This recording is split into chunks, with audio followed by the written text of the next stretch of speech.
નમસ્કાર, હું પ્રવીણ. આજનો મહત્વનો મુદ્દો વિકાસના નામે વિનાશ ક્યાં સુધી. આજે એક રિપોર્ટ આવ્યો, આમ તો થોડો અપડેટ છે, પરંતુ જે કેન્દ્ર ટકોર કરે છે કે 33% આસપાસ ગુજરાતમાં જંગલ હોવું જોઈએ, માન 10% છે અને વિકાસ તરફ આપણે દોટ મૂકી છે. અને બીજી વાત છે ધરોહર, સંસ્કૃતિ અને આસ્થાની જાળવણી કરવાનું, જે કામ કોઈ પણ સરકારનું હોય છે, કોઈ પણ ધર્મ કેમ ના હોય. પરંતુ પાવાગઢમાં એક ફોટોઝ વાયરલ થાય છે. જૈન તીર્થંકરોની જે મૂર્તિઓ છે, એક તરફ વિકાસ થઈ રહ્યો છે, બીજી તરફ એ મૂર્તિઓ ખંડિત અવસ્થામાં, નુકસાન પહોંચાડવામાં આવ્યું. પૂજા અર્ચન માટે એ જગ્યા આપવાની વાત તો દૂર, લાંબા સમયથી એ માંગ થઈ રહી હતી. પણ જેવા જ આ ફોટોઝ વાયરલ થયા તો પછી સુરત કે વડોદરા અલગ અલગ જગ્યાએ જૈન સમાજના સાધુઓ એકઠા થયા અને કહેવું પડ્યું કે 92 વર્ષે પણ મહારાજ સાહેબને જો આવવું પડે. ગૃહમંત્રી પણ આ જ છે, પહેલા પણ આ જ હતા, સરકાર પણ આ જ છે, પહેલા પણ આ જ હતી, છતાં પણ આપણે કગરવું પડે અથવા પોતાની માંગણી માટે યાદ દેવડાવવું પડે. બે તસવીરથી આ વિવાદની શરૂઆત કરીશું, કેમ કે જ્યારે પહેલી તસવીર સામે આવી એ જૈન સમાજના દરેક વ્યક્તિની આસ્થાને ઠેસ પહોંચાડનારી છે. એક તરફ વિકાસ છે, પરંતુ વિકાસની બીજી તરફ જે રીતે મોન્યુમેન્ટ જે આપણે કહીએ છીએ ને, ધરોહરની સાચવણી, જે ઉપરકોટમાં વિકાસ થયો પણ કઈ રીતે બાંધી દેવાયું બધું આપણે જાણીએ છીએ. એ જ રીતે હજારો વર્ષો જૂની આ મૂર્તિઓ આ રીતે ખંડિત અવસ્થામાં પડી હતી, તો ત્યાં સુધી શું તંત્રનું ધ્યાન નહીં ગયું હોય? તમે પગથિયા બનાવી દો, તમે રોપવે બનાવી દો, વિકાસના નામે ઘણા બધા સ્લોગન આપી દો, પરંતુ આસ્થાના કેન્દ્રમાં જો કોઈની આસ્થાની ઠેસ પહોંચતી હોય અને તમને એની દરકાર ન હોય, તો પછી સવાલ કરવો પડે કે તમે જે વિકાસના બણગા ફૂંકો છો એ વિકાસ નહીં પરંતુ વિનાશ છે. બીજી તસવીર, જેવા જ આ ફોટોઝ વાયરલ થયા, સુરતમાં જૈન અગ્રણીઓ એકઠા થયા અને આક્રોશ ઠાલવ્યો કે મુદ્દો તો પાલીતાણાનો પણ છે. જે અસામાજિક તત્વો જે અતિક્રમણ કરી રહ્યા છે તેમની સામે શું કાર્યવાહી થઈ અથવા તો કોણ જેલમાંથી બહાર આવ્યું, એ પાલીતાણાની વાત હતી, આ પાવાગઢની વાત છે. જગ્યા બદલાઈ છે, આસ્થાનું કેન્દ્ર દરેક માટે સરખું છે અને આસ્થા સાથે છેડછાડ ક્યારે પણ ભારતનો કોઈ વ્યક્તિ માફ નથી કરી શકતો. અને બીજી તસવીર છે, જેવો અહેવાલ રજૂ થયો તો પુનઃસ્થાપનાની કામગીરી શરૂ થઈ. મીડિયા માધ્યમોમાં અહેવાલ રજૂ થાય અથવા જે તે સમાજ એમ કહે કે સાહેબ અમારી આસ્થાનું તો ધ્યાન રાખો, ત્યારે શું સરકાર જાગે અથવા તંત્ર જાગે, જે તે કમિટીઓ જાગે? તો આ બે તસવીર એ કહેવા માટે કાફી છે. અને સાથે જો એવો આક્રોશ ઠાલવાતો હોય કે ભાઈ સરકાર એને છે અગાઉ બાંહેધરી આપી હતી, આશ્વાસન આપ્યું હતું, પરંતુ આશ્વાસનનું જો તમે બાષ્પીભવન કરી નાખો, ભૂલી જાઓ સમય સાથે, તો પછી આક્રોશ પણ વ્યાજબી છે. સૌથી પહેલા જોઈ લઈએ કે કઈ રીતે આક્રોશ ઠાલવ્યો અને કઈ રીતે આક્રોશ વ્યાજબી છે, કેમ કે જે તસવીરો છે એ તસવીરો ખરેખર ઠેસ પહોંચાડનારી છે. એ જ સરકાર હતી અને આજે પણ એ જ સરકાર છે. એ જ ગૃહમંત્રી હતા અને આજે પણ એ જ ગૃહમંત્રી છે. આશ્વાસનનું પરિણામ આજ સુધી આપણને કેમ નથી મળ્યું? કારણ આપણે ઉભા થઈને ચાલવા લાગ્યા છીએ. મને હમણાં જ નીતિનભાઈએ વાત કરી કે સાહેબ ત્યાં બધું થઈ જશે. નીતિનભાઈ, થઈ જશે નહીં, થાય પછી તમે અહીંયા આગળ આવજો. સાહેબ થઈ ગયું છે, પછી અમને ઉભા થવાનું કહેજો. ચલો, તો પહેલી વાત કે જે વિવાદ શરૂ થયો હતો, અને વિવાદ તો બહુ લાંબા સમયથી જૂનો છે. આપણે આટલા વર્ષો પછી જીર્ણોદ્ધાર કોઈ જગ્યાનો કરીએ છીએ, આસ્થાનું કેન્દ્ર છે, ત્યારે ઘણું બધું ટેલિકાસ્ટ થાય છે. પરંતુ આ પરિસ્થિતિમાં થોડા પોઈન્ટ્સ પણ ચલાવી લઈએ, કોને શું કીધું, આ વિવાદ શું છે. અને આ વિવાદ વચ્ચે જ્યારે એક વાત બહુ ક્લિયર કટ સામે આવે કે જે ગુનેગારો છે એમને સજા થાય અને જગ્યા જૈન સંઘને સુપરત કરવામાં આવે, પૂજા અર્ચના માટેનો અધિકાર આપવામાં આવે, તમે વિકાસ કરો, સીડીઓ બનાવી દો, વાંધો નહીં, પરંતુ આસ્થા જળવાઈ રહેવી જોઈએ. અને આશા છે કે સરકાર જલ્દીથી પરિણામ લાવશે અને પરિણામ આવશે ત્યાં સુધી આ માંગ યથાવત રહેશે. જૈન સમાજને ગૃહમંત્રી પર ભરોસો નથી. પૂજ્ય ચિનાગમ રત્ન મહારાજ સાહેબે કહ્યું ને, પહેલા પણ આ જ સરકાર હતી, આજે પણ આ જ સરકાર છે. પહેલા પણ રજૂઆતો કરી હતી કે જાળવણી કરો, પહેલા પણ આ જ ગૃહમંત્રી હતા, આજે પણ આ જ ગૃહમંત્રી છે. તો વડોદરા હોય, સુરત હોય, અલગ અલગ જગ્યાએ એક વાત જે થઈ રહી છે કે કોઈ આશ્વાસન નથી જોઈતું, પરિણામ જોઈએ છે. એ પછી પાલીતાણાની વાત હોય કે પાવાગઢની વાત હોય કે પછી ગુજરાતની કોઈ પણ આસ્થાની ભૂમિ કે જગ્યા કે જ્યાં આ પ્રકારે અતિક્રમણ થાય અથવા અતિક્રમણ સાથે સાથે વિકાસ સાથે આ વસ્તુઓની દરકાર ન લેવાય, તમે હજારો વર્ષ જૂના મોન્યુમેન્ટ અથવા મૂર્તિ ને આ રીતે ખંડિત અવસ્થા સુધી પહોંચવા દો, તો સવાલ ઉઠે છે કે સાહેબ તમને દરકાર નથી, માત્ર વિકાસ પાછળ દોટ લગાવો છો. તો બે ખાસ મહેમાન, એક અમારા સહયોગી કેયુર જાની હાલોલથી જોડાશે અને સાથે દીપકભાઈ શાહ આપણી સાથે જૈન અગ્રણી જોડાશે. દીપકભાઈ, સ્વાગત છે આપનું. દીપકભાઈ, આપને જ પહેલો સવાલ કરું છું. જે ફોટોઝ ગ્રુપમાં વાયરલ થયા, ગૃહમંત્રી પણ બાઇટ આપવા માટે આવી ગયા, પણ સુરતના જે જૈન સાધુની મેં બાઇટ સંભળાવી એ કહી રહ્યા હતા કે પહેલા પણ આ સરકાર હતી, આજે પણ આ સરકાર છે, પહેલા પણ આ જ ગૃહમંત્રી હતા, આજે પણ આ જ ગૃહમંત્રી છે. આશ્વાસન નહીં, પરિણામ જોઈએ. શું મીડિયા માધ્યમોમાં અથવા તો કોઈ સમાજ સરકારને આજીજી કરે, બાદમાં આ પ્રકારે પરિણામ લાવવામાં આવે? શું એ પરંપરા થઈ ગઈ છે ગુજરાતમાં? ખરેખર માત્ર પાવાગઢ સુધી આ વસ્તુ સીમિત છે કે પાલીતાણા પણ છે ને અનેક આસ્થાના કેન્દ્રો કે જ્યાં વિકાસના નામે વિનાશ નોતરાઈ રહ્યો છે?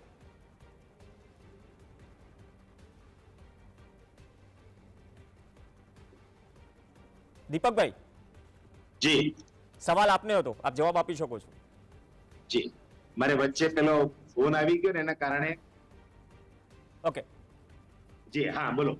હા. બોલો, ફરીથી સવાલ બોલો. સવાલ સંભળાયો આપને? સવાલ નથી સંભળાયો, ફરી બોલો. કહી રહ્યા છે કે પહેલા પણ આ જ ગૃહમંત્રી હતા, આજે પણ આ જ ગૃહમંત્રી છે, પહેલા પણ આ જ સરકાર હતી, આજે પણ આ જ સરકાર છે. અમારે આશ્વાસન નહીં, પરિણામ જોઈએ. આ રીતે આપણે હજારો વર્ષ જૂની મૂર્તિઓ, કોઈની પણ આસ્થાને ઠેસ પહોંચે, મોન્યુમેન્ટ વારસાને આપણે જાળવી નથી શકતા અને આપણે વિકાસની વાતો કરીએ છીએ. તો શું માત્ર આશ્વાસન અપાઈ રહ્યું છે કે આક્રોશ ઠાલવો પછી પરિણામ મળે છે? જી, આમાં હું આપને જરાક થોડુંક બેકગ્રાઉન્ડ પણ આપી દઉં. ગઈકાલે જ્યારે આ મૂર્તિઓ તોડવામાં આવી, ગઈકાલે જી, મારો અવાજ સંભળાય છે? જી, clear, loud and clear sir. ગઈકાલે જ્યારે સાંજે આ મૂર્તિઓ તોડવામાં આવી, આ મૂર્તિઓ, મારો અવાજ આવે છે? જી આવે છે, આપ કન્ટિન્યુ કરો. નહીં આવતો તો હું સામેથી કહીશ. Please carry on sir. Okay. ગઈકાલે જ્યારે આ મૂર્તિઓ તોડવામાં આવી, આ મૂર્તિ તૂટે નહીં, કેમ કે એ લોકોએ વિકાસની ગતિ બતાવીને જે અમારા ભગવાનના બંને બાજુ 22માં તીર્થંકર નેમિનાથ ભગવાન અને બીજી 7 પ્રતિમાઓ જે અતિ પ્રાચીન હજારો વર્ષ જૂની પ્રતિમાઓ લાગેલી છે, એની પૂજા અર્ચના અમે લોકો કરીએ છીએ, અમારા જૈન સમાજ કરે છે, અને એ મૂર્તિઓને અચાનક તોડી પાડવામાં આવી. હવે આ જે એની ઉપરનો ડોમ બનાવવામાં આવેલો, એ ડોમ જ્યારે એ લોકોએ તોડ્યો ત્યારે અમે લોકોએ 3જી તારીખે ગોધરાના કલેક્ટરને, જે કસ્ટોડિયન છે, જેની જવાબદારી છે, એને અમે લેખિતમાં આપ્યું હતું કે અમને લોકોને આવી ધાસ્તી છે કે આ પ્રકારે આ જે તોડફોડ અત્યારે ચાલી રહી છે એમાં અમારા ભગવાનની મૂર્તિઓ ન તૂટે એની તમે કાળજી કરજો. આવું અમે લેખિતમાં ત્યાંના પોલીસને, ગોધરાના કલેક્ટરને લેખિતમાં આપ્યું છે. મારી પાસે એની કોપી છે. અને ત્યાર પછી ગઈકાલે ઘટના બની જેમાં મૂર્તિ ખંડિત થઈ, મૂર્તિઓને કચરાના ઢગલામાં ફેંકી દેવામાં આવી. મારી પાસે વિઝ્યુઅલ વિડીયો, અમારા કાર્યકર્તાઓ ત્યાં ગયા અને આ જોઈને હૃદયમાં એટલી બધી લાગણી, મારા હૃદયના જેને કહેવાય કે એટલા ચીરે ચીરા થઈ ગયા. જ્યારે સુરતમાં જીન પ્રેમ વિજયજી મહારાજ સાહેબને આ બધા ભગવંતો જ્યારે ત્યાં બિરાજમાન હતા, એમને જ્યારે શ્રાવકો દ્વારા ફોટા અને વિડીયો બતાવવામાં આવ્યું, ત્યારે એમને કીધું કે આ પરિસ્થિતિ હોય તો હવે 1 મિનિટ પણ બેસવું કે સૂવું એ હરામ છે. રાત્રે 9:30 વાગે સાધુ ભગવંતોએ ઉપાશ્રયમાંથી વિહાર કરીને કલેક્ટર કચેરી સુરત ખાતે બધા જ લોકો ગયા. લગભગ 70 થી 80 સાધુ ભગવંતો, શ્રાવકો પણ મોટી સંખ્યામાં જોડાયા અને અત્યારે પણ આ વાત ચાલી રહી છે ત્યારે પણ ત્યાં જ બેઠા છે. એમને કીધું છે, ગૃહમંત્રી શ્રીએ જવાબ આપ્યો છે કે ભાઈ આ પ્રકારનું જે કૃત્ય થયું છે એ બિલકુલ ન થાય, આવું કરવું જ ન જોઈએ. આવી એમને હૈયાધારણા આપી છે કે ભાઈ આને પાછું શરૂ કરવામાં આવશે. અમે એવું કીધું એટલે એ લોકોએ કીધું કે હવે આંદોલન તમે સમાપ્ત કરો. ગૃહમંત્રીશ્રીનો આદેશ પણ આવી ગયો છે, કાર્ય શરૂ પણ થાય છે. ત્યારે અમે લોકોએ નિર્ણય કર્યો છે કે કાર્ય તમે શરૂ કરો, કાર્ય પૂરું થશે પછી જ અમે આ વિષય અહીંયા પૂરો કરીશું. જી, તો પછી કેમ કેવું પડે છે કે ગૃહમંત્રી ઉપર ભરોસો નથી? પહેલા પણ આ પ્રકારે આશ્વાસન લેવાયું હતું. જે રીતના પહેલા પણ આ પ્રકારનું કહેવામાં આવ્યું છતાં પણ એનું ધ્યાન ના રાખ્યું, એનું પરિણામ આવ્યું કે મૂર્તિ તૂટી. એટલે હવે જે આશ્વાસન આપી રહ્યા છે, અમારે એટલું જ કેવું છે કે કોઈ ઉતાવળ નથી. જૈન સમાજ આગળ અત્યારે કોઈ પગલું નહીં ભરે. તમે જે કીધું છે એને તમે વાસ્તવિક સ્વરૂપમાં મૂર્ત સ્વરૂપ આપો. તમે જે કીધું છે કરો, એ થાય પછી જ અમે પૂરું કરશું. જી. તો ગૃહમંત્રી કદાચ વ્યક્તિગત રીતે તમે મળવા જાઓ અથવા કોઈ સમાજ રજૂઆત કરે અથવા તમારા તરફથી રજૂઆત કરી, તમે કહ્યું હતું કે અમે તો લેખિતમાં પણ આપ્યું હતું, તો શું માત્ર ત્યારે આશ્વાસન જ આપી દેશે અથવા તો માત્ર મીડિયામાં રિએક્શન જ આપી દેશે? શું ફોલોઅપ નથી લેવાતું અથવા તો દરકાર નથી લેવાતી? કેમ કે આ ગંભીર પ્રશ્ન છે. બિલકુલ, આ કિસ્સામાં તો એવું જ બન્યું, કેમ કે અમે 1લી તારીખે 3જી તારીખે 3 મેના દિવસે અમે ગોધરા કલેક્ટરને રાઇટિંગમાં આ આપ્યો તો કોપી, અને ત્યાર પછી પણ ગઈકાલે આ મૂર્તિ તૂટી. અમારી હજારો વર્ષ જૂની મૂર્તિ, આમ તો મૂર્તિ તૂટવી એ પણ અશુભ કહેવાય. ગુજરાતના માથે મુશ્કેલીઓ ઊભી થાય આવી પરિસ્થિતિ અમે લોકો માની રહ્યા છે. કેયુરભાઈ, આ વિવાદ અમે પ્રયત્ન કર્યો, કેયુરભાઈ અમારા સહયોગી છે. કેયુરભાઈ, આપણે પ્રયત્ન કર્યો કે જે પાવાગઢ ટ્રસ્ટ છે તેમાંથી કોઈ વ્યક્તિ બેસે આ ડિબેટમાં, એમનો પણ પક્ષ રજૂ કરે. પણ જે જાણવા શું મળી રહ્યું છે, એક તરફ કહી રહ્યા છે કે ના સમાધાન થઈ ગયું છે, વિવાદ પૂર્ણ થઈ ગયો છે, પણ આ વિવાદ ઊભો થવા દીધો અથવા તો લાખો લોકોની લાગણીને ઠેસ પહોંચાડનાર જે કૃત્ય થયું છે, શું એના માટે માફી કોઈ માંગશે? કેયુરભાઈ. જી બિલકુલ, આપનો જે મુદ્દો છે બિલકુલ યોગ્ય છે. મંદિર ટ્રસ્ટને અત્યારે જીએસટીવી દ્વારા કહેવામાં આવ્યું કે આપનું જે પણ વર્ઝન હોય તે આપ આપો, પરંતુ મંદિર ટ્રસ્ટ તરફથી કોઈએ તૈયારી દર્શાવી નથી. એ જ એક પ્રશ્ન ઊભો કરે છે. એક વસ્તુ. બીજું કે જ્યારે જૈન સમાજ દ્વારા અગાઉથી જ જણાવવામાં આવ્યું હોય કે જ્યારે કામ કરવામાં આવે ત્યારે આ ધ્યાન રાખવામાં આવે, તેમ છતાં તેની દરકાર લેવામાં ન આવી હોય, તેનો મતલબ એ છે કે આમાં ધ્યાન ચૂક થઈ છે કે ઈરાદાપૂર્વક ધ્યાન રાખવામાં આવ્યું નથી. આ બે પ્રશ્નો ઉદ્ભવે છે. ત્રીજી વસ્તુ છે કે જ્યારે જૈન સમાજ દ્વારા કહેવામાં આવે છે ત્યારે ભૂલ સ્વીકારવાની જ્યારે વાત આવે છે ત્યારે આ ગફલતથી થઈ ગયું હોવું જોઈએ એવું કહેવામાં આવી રહ્યું છે. એટલે જૈન સમાજની જે લાગણી છે, ત્યારે ચારે તરફથી આ લાગણી પ્રદર્શિત કરવામાં આવે છે, તેનો આક્રોશ રજૂ કરવામાં આવે છે, ત્યારે પોલીસ સુધી વાત પહોંચે છે, ડીએસપી કલેક્ટરે અંદર મધ્યસ્થી કરવી પડતી હોય છે, એ પછી મંદિર ટ્રસ્ટના ટ્રસ્ટીઓ આમાં એક્શનમાં આવે છે.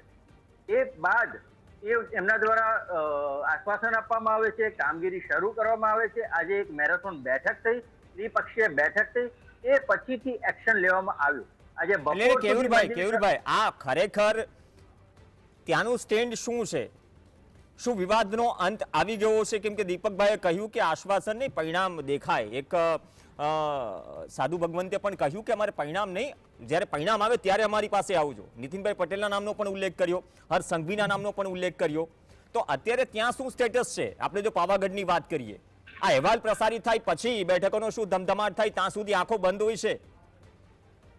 જી ચોક્કસ, એ જ હું આપ જણાવી રહ્યો છું કે જ્યારે આ ઘટના સામે આવી ત્યારે આનો વિડીયો ઉતારી અને તેને જૈન અગ્રણીઓ સુધી પહોંચાડવામાં આવ્યો. તે પછીથી સક્રિયતા દેખાવામાં આવી અને તે બાદ પોલીસ અને વહીવટી તંત્ર સુધી મામલો પહોંચ્યો છે. ત્યારે અગાઉ જ મંદિર ટ્રસ્ટને ખબર હતી કે આ બાબતનું ધ્યાન રાખવાનું છે, તેનું ધ્યાન રાખવામાં આવ્યું નથી. બીજી બાબત, જ્યારે જેમ કહ્યું કે ધમધમાટ શરૂ થયા પછી એક્શનમાં આવે છે, એ બિલકુલ ચોક્કસની વાત છે. ગઈકાલે રાત્રે મોડી રાત સુધી જ્યારે ઉચ્ચ અધિકારીઓ પાસે બેઠક થઈ જૈન અગ્રણીઓની અને તેમને આશ્વાસન આપવામાં આવ્યું, તે બાદ આજ બપોર સુધી કોઈ પણ હલચલ જોવા મળતી નથી. જે મૂર્તિઓને સાઈડ ઉપર મૂકી દેવામાં આવી હતી એકત્રિત કરીને તેને પુનઃસ્થાપિત કરવા માટે જ્યારે વાયદો કરવામાં આવ્યો હતો, તેમ છતાં બપોર સુધી કોઈ હલચલ નથી. તે બાદ ફરીથી જૈન સમાજમાં રોષ વ્યાપ્યો કે ગઈકાલે આશ્વાસન આપવામાં આવ્યું હતું, તે પછી કંઈ થયું નથી. બીજું કે જ્યારે અગાઉથી જ કહેવામાં આવેલું હતું, ધ્યાન દોરવામાં આવ્યું હતું, તેમ છતાં દરકાર ન રાખવામાં આવી, તેનો મતલબ કે જૈન સમાજનો જે આક્રોશ છે એ કેટલાક અંશે યોગ્ય જણાઈ રહ્યો છે. જી ઓકે દીપકભાઈ, હમણાં છે ને ગુજરાતમાં બાબુશાહી બહુ આવી છે, એટલે બાબુઓ તો મંત્રીઓને અને નેતાઓને પણ ગડકારતા નથી. એ પ્રકારની પરિસ્થિતિ હોય છે અને ખુલ્લેઆમ આ પ્રકારની પરિસ્થિતિ થાય છે. તમે જે વાતનો ઉલ્લેખ કર્યો, એક મિનિટ, એ વાતનો પુરાવો જ આ છે. દીપકભાઈ, હું એ જ કહું છું, તમે એમ કહો છો કે કલેક્ટર કે સ્થાનિક પ્રશાસનને તમે પત્ર લખીને તમે જાણ કરી કે ભાઈ આ ધ્યાન રાખજો, આ બધા ડેવલપમેન્ટમાં વિકાસમાં ક્યાંક કોઈની આસ્થાને ઠેસ ન પહોંચે. હવે કલેક્ટર કે સ્થાનિક પ્રશાસન જો આ વાતને ગણકારે નહીં તો શું એવું માની લઈએ કે ગૃહ રાજ્યમંત્રીના કહ્યામાં નથી આ બાબુઓ, અને એટલા માટે શું કહેવું પડી રહ્યું છે કે ગૃહ રાજ્યમંત્રી ઉપર ભરોસો નથી? જો અમે જ્યારે આટલી ગંભીરતાથી વિષય આપ્યો હોય કે ભાઈ આ પ્રકારની તોડફોડ ચાલી રહી છે, એમાં મારી મૂર્તિઓ ખંડિત થાય એવી અમને દાસ્તી છે, તો પ્રશાસનને તે જ વખતે હરકતમાં આવીને એક્શન કરવાની જરૂર હતી, તો આજે આવું થાત જ નહીં. અને બીજી બાજુ એવું પણ દેખાય છે કે સીધી સૂચના જ આપવામાં આવી હોય કે આને તોડી પાડ, એવું લાગી રહ્યું છે. જે રીતના તોડફોડ થઈ અને મૂર્તિ તૂટી એ જોતા તો એવું જ લાગે છે. ને સૂચના કોને આપી હોઈ શકે? કેમ કે તમે કલેક્ટર ઉપર પણ હાવી થાવ, સ્થાનિક પ્રશાસન ઉપર. શું અસામાજિક તત્વો એટલા હાવી છે કે સ્થાનિક પ્રશાસનનું ન માને અને સ્થાનિક અધિકારીઓ ગૃહ રાજ્યમંત્રીનું ન માને, મતલબ કે ગાંધીનગરથી કોઈ નેતાનું ન માને? શું એવી એ પ્રકારની પરિસ્થિતિ એ પણ ગુજરાતમાં આસ્થાના કેન્દ્ર ઉપર? અમારા આસ્થાના, અમારા ભગવાન મૂર્તિ, એની પ્રતિમાની અષ્ટપ્રકારી પૂજા રોજે રોજ કરવામાં આવે છે. ભાવિક ભક્તો આવે છે, દર્શન કરે છે, અને પૂજિત મૂર્તિને આ રીતના તોડી પાડવામાં આવે અને કચરાની અંદર નાખી દેવામાં એટલે દિલની લાગણી દુભાય. બહુ સ્વાભાવિક ઘટના છે. અસર થશે ગાંધીનગર સુધી? અત્યારે તો જે રીતના બધી ન્યૂઝ મીડિયા લોકોએ જે સહયોગ કર્યો છે અને એના કારણે પ્રશાસન હરકતમાં આવ્યું છે એવું અત્યારે તો લાગી રહ્યું છે. પણ છતાંય અમે લોકોએ કીધું છે કે અમારું સંપૂર્ણ કામ પૂરું થાય પછી જ અમે આંદોલનને વિરામ આપીશું. દીપકભાઈ, એક સામાન્ય સવાલ, થોડો ફ્લેશબેકમાં જવા માંગુ છું. જ્યારે જીર્ણોદ્ધાર થાય આટલા વર્ષો પછી પાવાગઢમાં એ ધજા ચડાવવામાં આવે, એનું લાઈવ ટેલિકાસ્ટ પણ આસ્થાના કેન્દ્ર તરીકે આસ્થાથી તમામ જે લાખો કરોડો ગુજરાતીઓ છે એમને જોયું જ્યારે વડાપ્રધાન આવ્યા હતા. અને આપણે જાણીએ છીએ કે બીજા એક રોપવેની વાત ચાલી રહી છે, ક્યારેક તો રોપવે અટકી પણ જાય છે. તો જ્યારે વડાપ્રધાન શ્રી આવી આસ્થાના કેન્દ્ર ઉપર આવે છે, અહીંયા વિકાસ થાય છે, વિકાસના કામો પ્રગતિમાં છે, પણ વિકાસ શું એ રીતે થઈ રહ્યો છે કે બાકી બધી ધરોહર છે એ ધરોહરને તમે ગંભીરતાથી લેતા જ નથી? તમારા અધિકારીઓની વાત છે કે જે સરકાર ચલાવી રહ્યા છે બીજો એક એટલા ગંભીર નથી કે કયામાં નથી? મહત્વનો પ્રશ્ન મારે અહીંયા ઉઠાવો છે કે ત્યાં આગળ 11 જેટલા જૈન મંદિરો આવેલા છે. 7 જૈન મંદિરોમાં મૂર્તિ છે. હવે આ જે સરકારનું ટ્રસ્ટ છે એને ખાલી આટલો જ વહીવટ કરવાનો, એટલે કે સુવિધા કરવાની, કે દેરાસરો સુધી પહોંચવા માટેના એપ્રોચ રોડ પણ બનાવી આપવા જોઈએ. દેરાસર અમે બનાવીએ, એનો રખરખાવ કરીએ, પરંતુ એપ્રોચ રોડ, સુવિધાઓ જે જરૂરી છે એ તો આપવી જોઈએ ને. અમે પણ ટેક્સ પેયર છે. સરકાર જયારે પૈસા ફાળવે છે ત્યારે એમાં સૌથી મોટો હિસ્સો તો જૈનોનો છે. તો જૈનોના આ જે છે ત્યાં આગળ, તો એના માટે સરકાર કેમ કઈ ટ્રસ્ટ કેમ કઈ નથી કરતું? અમે લોકો સારી રીતે પૂજા અર્ચન કરી શકીએ, ત્યાં પહોંચી શકીએ. અમારા બીજી 2-3 એવી જગ્યાઓ છે જ્યાં અમારે ફરીથી એને જેને કહેવાય કે સરસ મજાનું આરસપાળનું મંદિર બનાવવું છે, પણ ESI ને આ બધાના બહાના હેઠળ અમને બનાવવા પણ નથી દેતા. તો એ એમનેમ પડ્યું છે. જે મંદિરો પડ્યા છે તો એની અંદર એનો બનાવીને આને અત્યારે જેમ સરકાર ટુરિઝમ ઉપર પણ ભાર મૂકી રહી છે કે લોકો અહીંયા આવે, તો જૈનો જો અહીંયા આ પહાડ ઉપર આવતા જશે તો બહુ મોટી ઇકોનોમી પણ ઊભી થશે, આવકનું કેન્દ્ર પણ બનશે. શ્રદ્ધાનું કેન્દ્ર તો છે જ, પણ લોકોની એમ્પ્લોયમેન્ટની સમસ્યા પણ આમાંથી દૂર થશે. અને જૈનો આવે એટલે જૈનો એકલા આવતા નથી, એ હંમેશા દાન પુણ્ય વધારે જ કરતા હોય છે. તો એનો લાભ પણ અહીંયાની લોકલ જનતાને મળી શકે. તો અમારી તો ટ્રસ્ટ પાસે માંગણી પણ છે કે તમે મંદિરમાં આવવા જવા માટેના રસ્તાઓ છે, બાકી બધું છે, એના માટે પણ ડેવલપમેન્ટ માટે સરકારે કામ કરવું જોઈએ, જે નથી કરતા. નહીં, હું એ જ કહું છું, આ અંગે અગાઉ રજૂઆત કરી છે? જી બિલકુલ રજૂઆત કરી છે. અને કેટલો સમય થયો? ઘણો જવાબ સમય શું મળ્યો? ગણેશ, હા કરીશું, પણ ત્યાર પછી મીંડું. આ સ્થિતિ છે. તો શું એટલા માટે જ કહેવું પડી રહ્યું છે? ફરીથી આ વસ્તુ 4 વખત એટલા માટે રિપીટ આપું છું કેમ કે સાધુ ભગવંતને આ રીતે પોતાની લાગણી રજૂ કરતા બહુ ઓછા જોયા હશે.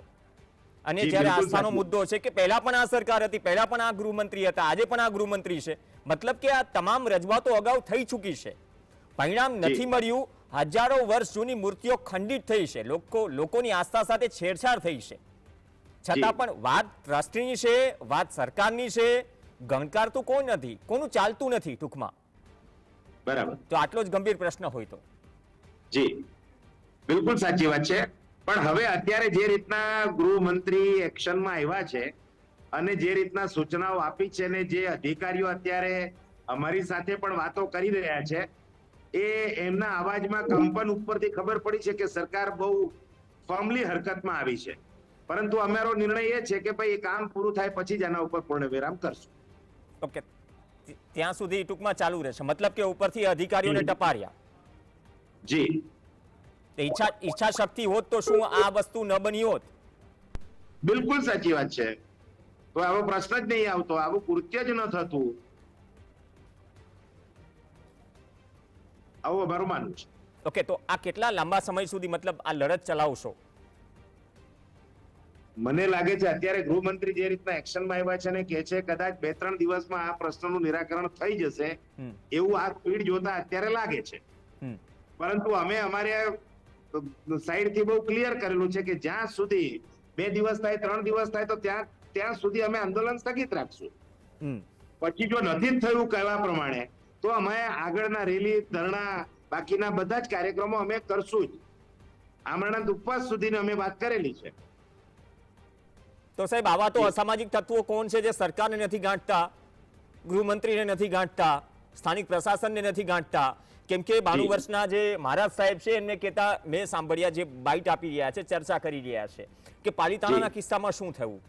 પાલિતાણામાં પણ આટલું અતિક્રમણથી માનીને અસામાજિક તત્વોનો જે આતંક હતો અથવા જે પરિસ્થિતિઓ હતી, ઘણી વખત રજૂઆતો થઈ, પણ પછી શું થયું? આજે પણ પરિસ્થિતિ એ જ છે. આજે પણ પરિસ્થિતિ તો એ જ છે. બીજું હું આપના માધ્યમથી એક વસ્તુ કહેવા માંગુ છું કે જૈનો અને હિન્દુઓને બહુ સિસ્ટમેટિકલી સામે લાવવાનો પ્રયાસ થઈ રહ્યો છે. આમાં શું ભૂમિકા લોકો ભજવી રહ્યા છે મને સમજાતું નથી, પણ જૈનો જે છે એ પહેલા હિન્દુ જ છે. અમે લોકો પહેલા હિન્દુ છે. મારા બર્થ સર્ટિફિકેટમાં પણ લખેલું છે, સ્કૂલ લિવિંગ સર્ટિફિકેટમાં લખેલું છે દીપક નવનીતલાલ શાહ, હિન્દુ જૈન. તો જૈન અમારો ધર્મ છે, અમે હિન્દુ જ છીએ, સનાતની જ છીએ. મારું લગ્ન થયું ત્યારે અમે ગણેશજીને જ બેસાડ્યા હતા. તો બંનેને આમને સામને લાવવાનો પણ એક પ્રયાસ થઈ રહ્યો છે. આ પણ ખૂબ ગંભીર ઘટના છે. અમે લોકો જે મહાકાળી માતાનું મંદિર છે, તો અમારા જે અચલગચ્છના લોકો છે એમની આ કુળદેવી છે અને એ લોકો દર વખતે ત્યાં આગળ ધજા ફરકાવવા માટે જાય. હમણાં 400 વ્યક્તિઓના સંઘ સાથે અચલ ગચ્છાધિપતિ કલાપ્રભુ સુરેશ્વરજી મહારાજા છેક ત્યાં ગયા હતા, કાલિકા માતાની ધજા ફરકાવી અને બહુ સુંદર કાર્યક્રમ થયો. અત્યારે હવે આવા સંઘો નીકળે છે. તો અમે પણ હિન્દુ જ છીએ, કાળકા માતાને અમે પણ માનીએ છીએ. હમણાં ભગવાન રામચંદ્રનું મંદિર બન્યું, અમારા વલ્લભસુરી સમુદાયના વર્તમાન ગચ્છાધિપતિ આચાર્ય ધર્મધુરંદર સુરી મહારાજ સાહેબ ત્યાં હાજર હતા કે ભાઈ રામ પણ અમારા આસ્થાના કેન્દ્ર છે, આ સંસ્કૃતિના છે, એ સિદ્ધ પુરુષ છે, એને અમે પણ નમન કરીએ છીએ. તો અમે પણ એટલા જ જૈનો એટલા જ હિન્દુ છે, છતાં પણ કમનસીબે અત્યારે જૈનો અને હિન્દુઓને આમને સામને મૂકવામાં આ લોકો સફળ થતા હોય એવું દેખાય છે. અને અમારે એવો પ્રયાસ કરવો પડશે કે ભાઈ આપના માધ્યમથી કે ભાઈ જૈનો અને હિન્દુ એક જ છે. ઓકે, કેયુરભાઈ 40 સેકન્ડ જેટલો સમય છે. શું સીધો સટીક સવાલ છે અને સીધો જવાબ જોઈએ? શું સ્થાનિક પ્રશાસન ગૃહમંત્રીને ગણકારતું નથી અથવા તો સરકારને ગણકારતું નથી? અગાઉથી જ રજૂઆત થઈ હોય અથવા તો એ ફફડાટ નથી ઉપરથી કે તમારે ફટાફટ કામ કરવું પડે? વિવાદ ઉભો થયો એટલા માટે દોડી રહ્યા છે અધિકારીઓ અને મંત્રીશ્રી. જી બિલકુલ ચોક્કસ એક વસ્તુ કહી શકાય કે ગંભીરતા નથી, વિષયની ગંભીરતા નથી. આ વિષયમાં જે રીતે સૂચના આપવામાં આવી હોય તેમ છતાં ગણકારવામાં નથી આવી, તેની દરકાર લેવામાં નથી આવી, તેનો અર્થ સીધો એ થાય છે કે પ્રશાસન આ બાબતે ગંભીર નથી અને ધાર્મિક લાગણી દુભાય તો તેના શું પ્રતિક્રિયાઓ આવે એ બાબતે બિલકુલ પડેલી જ નથી તેવું કહી શકાય એક તબક્કે. ઓકે, ધન્યવાદ દીપકભાઈ અને કેયુર જોડાયા. અમારો પ્રયાસ હતો કે આ જે વિવાદ ઉભો થયો, આ સ્થાને ઠેસ પહોંચી હતી, તો આ લાગણી જે તે વર્ગની તમારી સમક્ષ મૂકવાની વાત હતી. અને બીજી વાત કે કોઈ એમ કહેવું પડે કે સરકાર આ જ હતી, પહેલા અહીંયા પણ આ જ હતી, અગાઉ પણ રજૂઆતો કરી છે અને લેખિતમાં કહ્યું છે, છતાં પણ સ્થાનિક પ્રશાસનથી માંડીને ઉપર સુધી જો ગણકારે નહીં અને માત્ર એક જગ્યાની સ્થિતિ નથી, ધરોહર આપણે કેટલી સાચવી શક્યા, હજારો વર્ષ જૂની જે મૂર્તિઓ છે એ તો આસ્થાનું પ્રતીક છે. તમે નવો વિકાસ કરો છો પણ વિકાસના નામે જે વિનાશ નોતરી રહ્યા છો એ વિનાશ કેટલો યોગ્ય છે. અને એમાં પણ ગુજરાતમાં, ભારતમાં આસ્થા સાથે છેડછાડ, મૂર્તિઓ ખંડિત થાય. દીપકભાઈ કહે છે કે મૂર્તિઓ કચરામાં ફેંકી દેવામાં આવી. આપણે ગુજરાતમાં જ છીએ અને નેતાજીઓ ધર્મની બાબતમાં, આસ્થાની બાબતમાં ભાષણોમાં કયા શબ્દોનો ઉપયોગ કરે છે આપણે સૌ જાણીએ છીએ. પણ અમારો પ્રયાસ હતો કે આ મુદ્દો ઉપર સુધી પહોંચે અને વિકાસના નામે વિનાશ પાછળ જે ક્વેશ્ચન માર્ક છે એ ક્વેશ્ચન માર્ક સાથે એ વિનાશને પણ સાઇડ ટ્રેક કરે. નમસ્કાર.